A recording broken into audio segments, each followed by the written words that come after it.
Hey, Mike Brookfields here. I'm excited about this one. This is going to be a fun one. Behind the Mask, 1980s Clapton. I love 80s Clapton. It's, can I say it's my favourite era? There's so many eras. There's so many things to kind of get into. Obviously, 60s Clapton for the Gibsons and the Marshalls and all that kind of stuff. But 80s Clapton, great songs, good fun. Now, I taped a lot of this stuff off the telly. We've talked about this loads of times before, and there's lots of people like me of this age that kind of got into Clapton round about when they were 13. I first went to see him when I was about 13 at the NEC. Great era. And, the August album, I remember buying that in Morrison's in Southport when, doing the weekly shop with my mum and dad. And behind the Mask was his kind of pop hit. It was Michael Jackson's cover, you know what I mean? I don't really know the Michael Jackson version of this song at all. I only know the Clapton version. And around about this time, he would be doing the Prince's Trust concerts. And he did them kind of every year. And for two of those performances that were broadcast, he played Behind the Mask. One in particular that I taped off the telly was the Checkered Jacket one. I think it's the same concert where he plays, While My Guitar Gently Weeps, which I've done. I've done a lot from this era, the kind of live stuff, and I think it's really fun just to transcribe and just look at his phrasing. It's all about the phrasing. That's what we're trying to steal here. Whatever about playing the solo note for note all the way through, we're just trying to get these phrases, this beautiful style of vibrato, ending on certain notes, staccato, and, how long the phrases are, string bending, all of this stuff, it's about the phrasing. That's what we're trying to get from these things.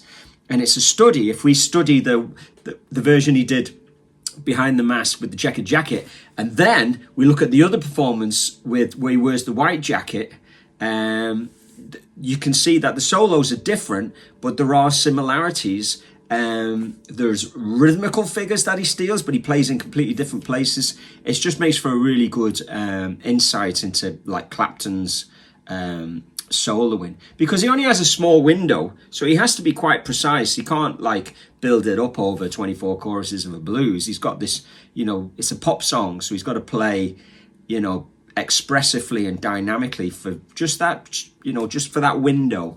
And he's improvising. He's leaving it open with a few set things. Like there is a set figure he plays at the end, but of course he never plays it the same. He twists it around.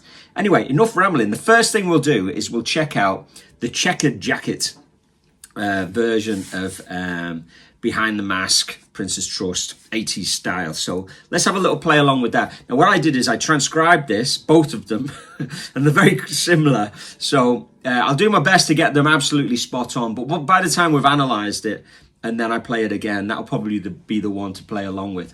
I transcribed it, went out for a spin on the bike, freshened up a little bit, because I have to get myself in the mood to do these videos, because I'm not normally an outgoing person for doing videos. I'm quite shy and boring, you know what I mean? But if I go for a spin and then I come back, I've got the endorphins going, so I can present a YouTube video convincingly. Here we go. Let's get stuck in.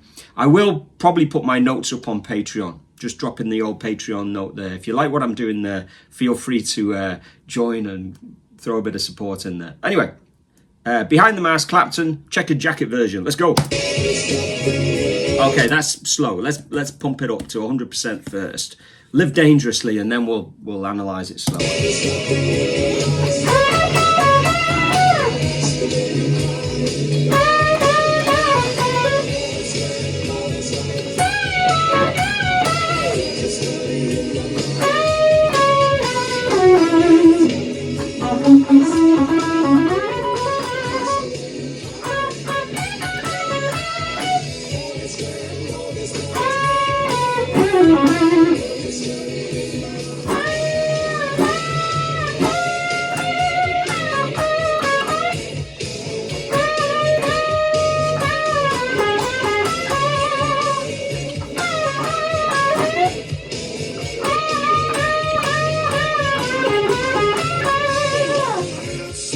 it's just great because you have to really dig in and make it, make it count when you're playing a solo like that. Excuse me. Okay, what I'll do is now is I'll play it at 80%, will I? Play a bit slower and then you can kind of get into it.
So, it's really good fun to do that.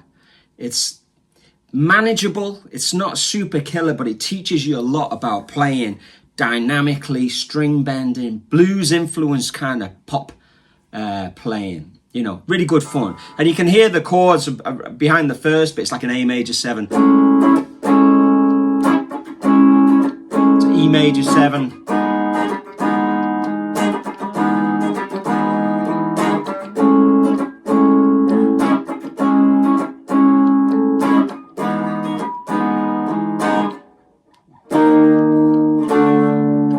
He does that kind of little run down. The chords kind of run down while he kind of goes up, which is kind of cool.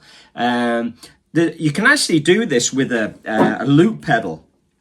I'll try and do it live now. This is pretty risky, but I'll give it a go. Okay, so 2, 3, 4. No, I'll do it again. That wasn't right. It's because it's kind of like.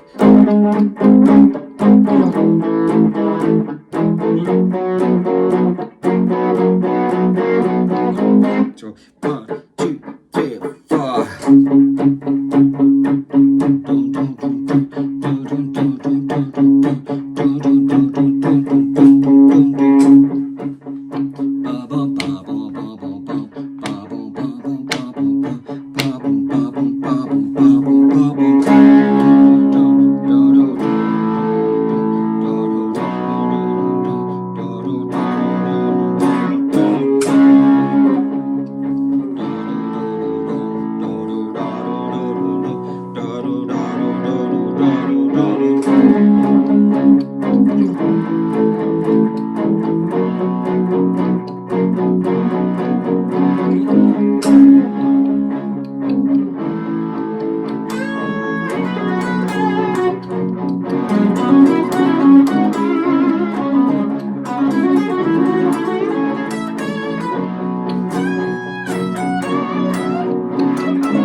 So really good fun to do that. See what I did? I just did a C sharp pedal, which you think wouldn't work, but actually it kind of works quite well. You just do a 1-note pedal, and then I added in the power chords.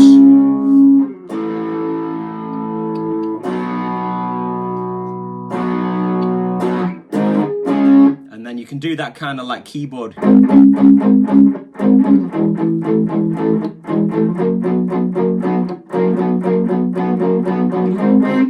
you know, you loop those three things together and then wig out in the key of C sharp minor. You know what I mean? So there's... Oh, my hand's really sore today. Didn't quite... That's better, isn't it?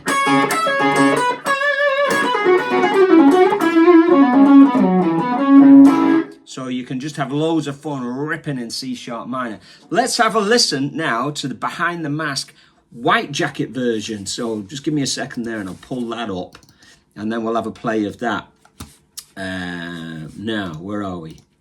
Let's give this a go.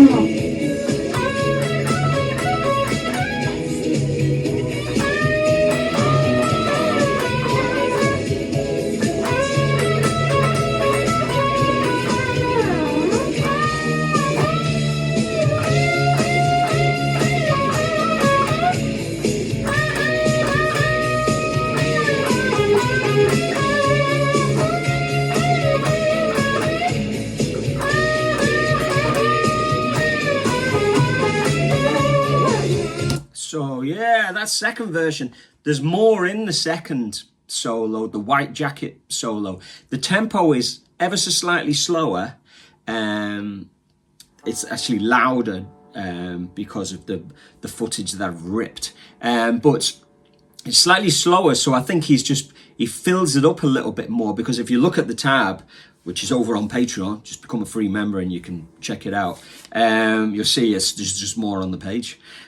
So it's a really good, it's a good comparison. And what I like about it is, like, you know, in the first solo, Clapton plays a phrase like where he goes, 1, 2, 3.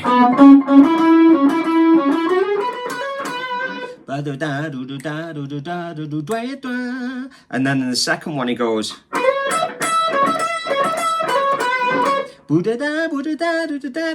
completely different area of the neck and note choices, but there's a it's a Clapton rhythm. Do you know what I mean? So if we were doing a PhD on Clapton, you know, which you can probably do with some universities, I'm sure, if you're lucky enough to get funding, you could. That would be a whole chapter, wouldn't it? This YouTube channel is actually a PhD probably on Clapton, isn't it?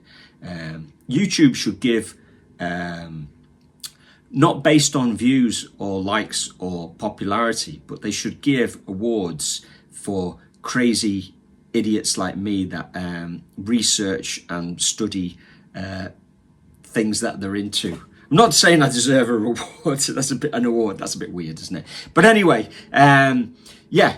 I mean, there's a lot of stuff on this channel with kind of Clapton, so that's what I'm trying to say, you know. So just the way that he kind of phrases and he bends and he pushes kind of notes. I love the way that he kind of like does a train crash on the, you know, where he goes, you know, on the white, you know, the bottom page of the page there. You can see I put a couple of X's below the 14.